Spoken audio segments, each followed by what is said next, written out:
distinguished guests, including our presidents and first ladies, government officials, foreign dignitaries, and friends. Jeb, Neil, Marvin, Daro, and I, and our families, thank you all for being here. I once heard it said of man that the idea is to die young as late as possible. At age 85, a favorite pastime of George H.W. Bush was firing up his boat, the Fidelity, and opening up the three 300-horsepower engines to fly, joyfully fly, across the Atlantic with the Secret Service boats straining to keep up. At age 90, George H.W. Bush parachuted out of an aircraft and landed on the grounds of St. Anne's by the Sea in Kennebunkport, Maine, the church where his mom was married and where he worshiped often.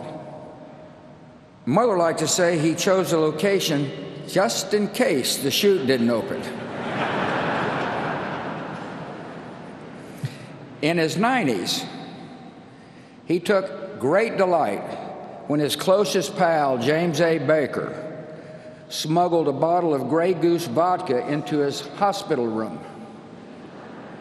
Apparently, it paired well with the steak Baker had delivered from Morton's. To his very last days, Dad's life was instructive. As he aged, he taught us how to grow with dignity, humor, and kindness. And when the good Lord finally called, how to meet him with courage and with the joy of the promise of what lies ahead. One reason Dad knew how to die young is that he almost did it, twice. When he was a teenager, a staph infection nearly took his life. A few years later, he was alone in the Pacific on a life raft, praying that his rescuers would find him before the enemy did. God answered those prayers. It turned out he had other plans for George H.W. Bush. For Dad's part, I think those brushes with death made him cherish the gift of life, and he vowed to live every day to the fullest. Dad was always busy, a man in constant motion, but never too busy to share his love of life with those around him. He taught us to love the outdoors. He loved watching dogs flush a covey. He loved landing the elusive striper. And once confined to a wheelchair, he seemed happiest sitting in his favorite perch on the back porch at Walker's Point, contemplating the majesty of the Atlantic. The horizons he saw were bright and hopeful. He was a genuinely optimistic man, and that optimism guided his children and made each of us believe that anything was possible. He continually broadened his horizons with daring decisions. He was a patriot. After high school, he put college on hold and became a Navy fighter pilot as World War II broke out. Like many of his generation, he never talked about his service until his time as a public figure forced his hand. We learned of the attack on Chichijima, the mission completed, the shoot down. We learned of the death of his crewmates, whom he thought about throughout his entire life. And we learned of the rescue. And then another audacious decision. He moved his young family from the comforts of the East Coast to Odessa, Texas. He and Mom adjusted to their arid surroundings quickly. He was a tolerant man. After all, he was kind and neighborly to the women with whom he, Mom, and I shared a bathroom in our small duplex. Even after he learned their profession, ladies of the night. Dad could relate to people from all walks of life. He was an empathetic man. He valued character over pedigree, and he was no cynic.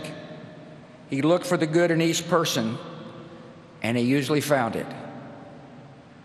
Dad taught us that public service is noble and necessary, that one can serve with integrity and hold true to the important values like faith and family. He strongly believed that it was important to give back to the community and country in which one lived.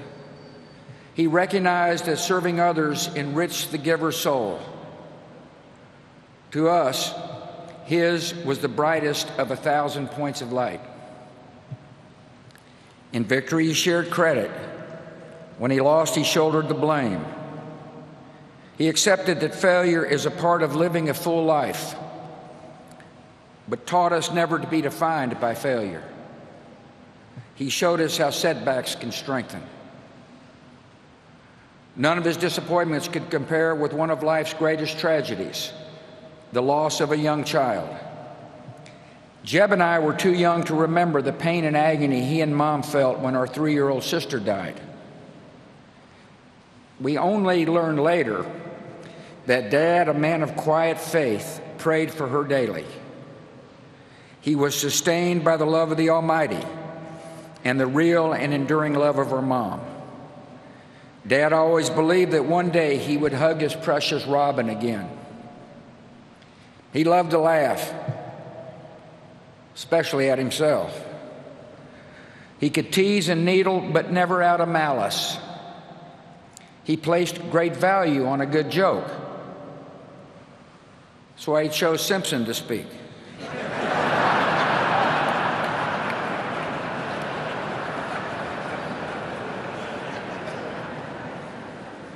On email, he had a circle of friends with whom he shared or received the latest jokes.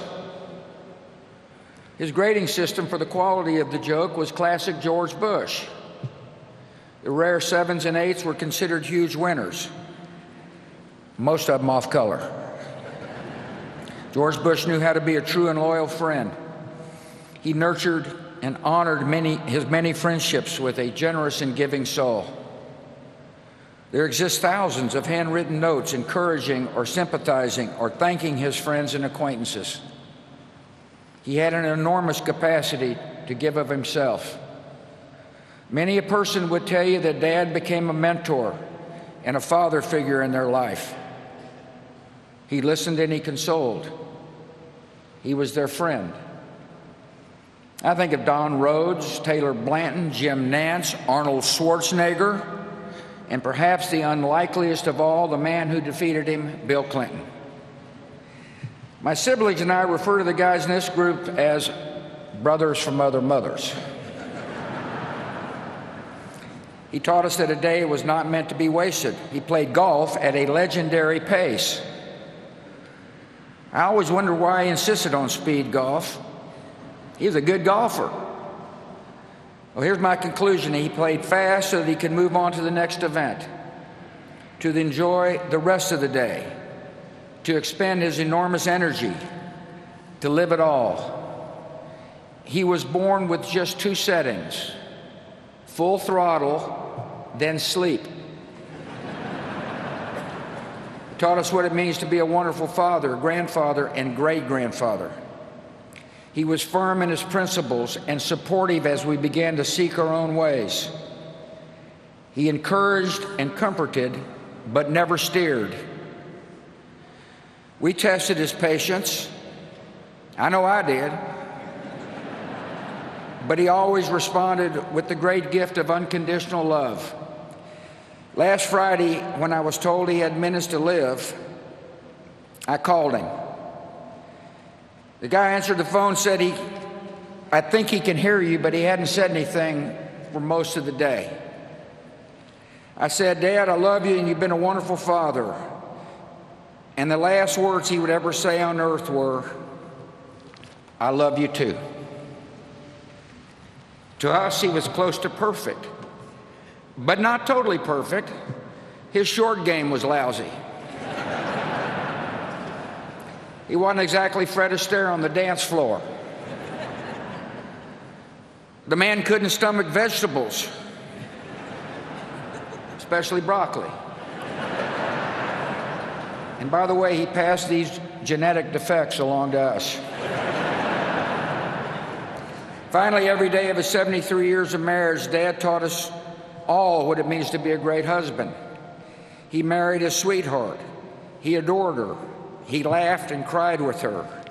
He was dedicated to her totally.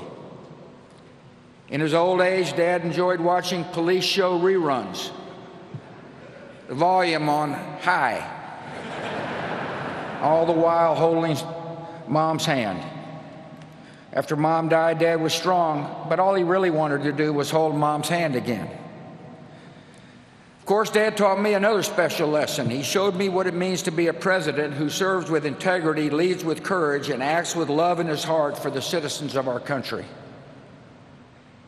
When the history books are written, they will say that George H.W. Bush was a great president of the United States, a diplomat of unmatched skill, a commander-in-chief of formidable accomplishment, and a gentleman who executed the duties of his office with dignity and honor.